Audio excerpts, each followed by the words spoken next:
Hi guys, okay, I'm going to quickly explain what you're going to learn about in 1.2. So last week you learned that all organisms are either multicellular or unicellular. In this section you're going to learn about the types of cells that each of those organisms are made of. Okay, so there's two types of cells, prokaryotic cells, which usually make up unicellular organisms. So like bacteria, let's just say unicellular. And the second type of cell is eukaryotic cells. And I like to say you are made out of eukaryotic cells to help you remember.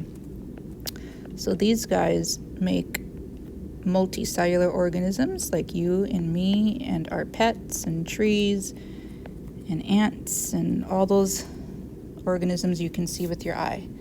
Okay, so prokaryotic cells are pretty simple, and we're not going to learn much about them because there's not much to learn, but they do have a cell membrane. And this is a vocab word you're going to need to know. And they have this stuff inside of them. This, I like to call it this jelly-like stuff called cytoplasm. Oh, let's change that color. Let's do pink, why not? Okay, so they're filled with stuff inside called cytoplasm. So this jelly-like stuff is called cytoplasm, which is another word you're going to need to know. And that's basically it. Moving on to multicellular organisms made out of eukaryotic cells. They also have a cell membrane.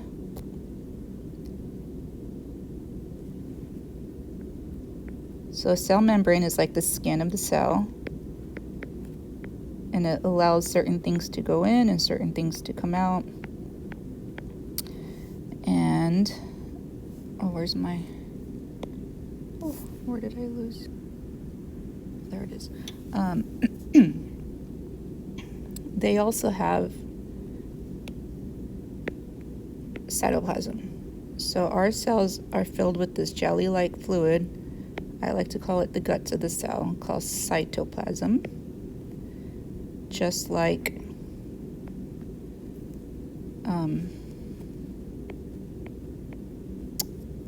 prokaryotic cells. Okay, so we also have cytoplasm. So one way where eukaryotic cells are different from prokaryotic cells is that we have this big organelle in the middle of our cells called the nucleus. An organelle is just a little part inside a cell that has a job, okay? So the main one is the nucleus, and this is what holds our DNA, which you'll learn about later. Prokaryotic cells do not have a nucleus, and that's why they're called prokaryotic cells. Eukaryotic cells, I like to say euks,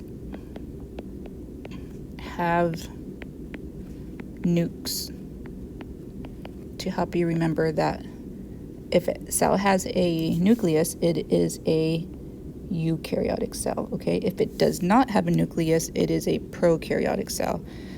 Now, prokaryotic cells also has DNA, but it's just floating around in the cytoplasm, just floating around. The DNA is like the brain of the cell, and you'll learn about this later, but it basically tells the cell how to be a cell. And those are the two main differences between eukaryotic and prokaryotic, is that DNA has a nucleus. Eukaryotic cells have a nucleus. Prokaryotic cells do not have a nucleus. And that's basically it. Okay, so in this section, we're mostly going to learn about eukaryotic cells, which make up multicellular organisms, because there's more to learn about these. There's more to them. And there's two types of organisms, or there's two types of cells under eukaryotic cells. There are plant cells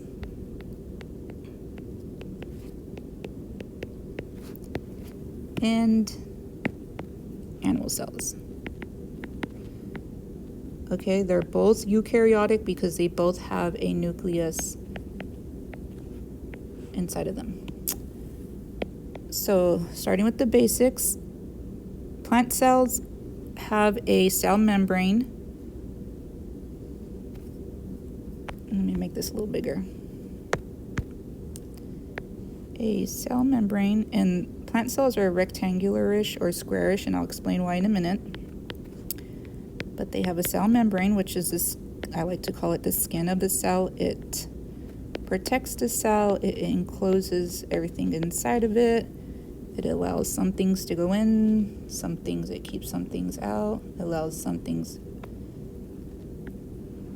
to, basically it controls what goes in and out of the cell.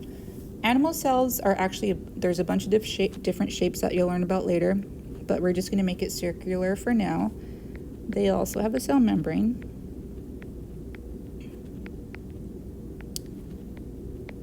And they both have a cytoplasm inside their cells, just like I mentioned before. I'm getting sloppy, but that's okay. Okay, so this jelly-like fluid, I like to call it the guts of the cell, fills up both animal cells and plant cells. So, oh, what did I do? Oops. It's cytoplasm. And that's cytoplasm. So they both have that. And they also both have this organelle that controls the cell. It's like the brain of the cell, called the nucleus.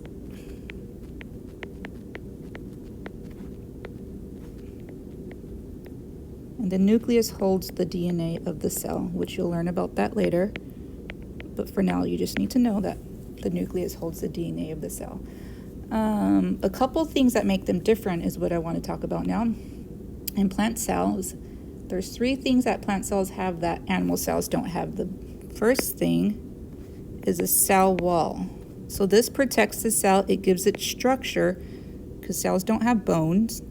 So it allows the cell to have structure and be upright. And this is called the cell wall.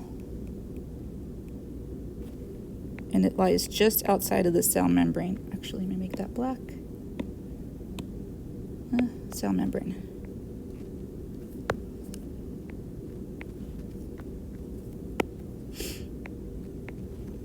So this is a cell wall. I kind of erased the cell membrane, so I'm going to redraw it here. Okay. Another organelle that only plant cells has is called the chloroplast, and they have a bunch of chloroplasts. You may have learned about this in elementary school, but this is an organelle that captures sunlight and creates food for the cell. It makes sugar. And only plant cells have chloroplast. And there's another big organelle called the central vacuole, which stores water inside the plant cell. So I'm going to make it blue. This doesn't really let me color it, but there's this big blue organelle called the central vacuole that is only found in, where can I write this? I'm running out of space. Plant cells. Central vacuole. Moving on to animal cells, there is an organelle called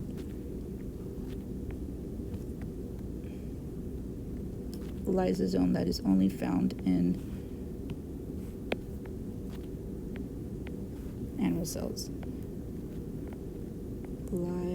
Oops, I spelled it wrong. Lysosome. Okay, so the 3 organelles only found in plant cells is chloroplast, cell wall, and central vacuole. The organelle only found in animal cells is lysosome. There's a whole bunch of organelles that they both have, which is on page 22 of your book. Includes endoplasmic reticulum, vesicles, Golgi apparatus, mitochondria, and ribosomes. You're going to learn all about those later, but for now I just wanted to talk about the main differences between these two. So they're mostly similar. There's only a few things that make our cells different from the cells of a tree or a flower or a plant. And that's basically it. Bye.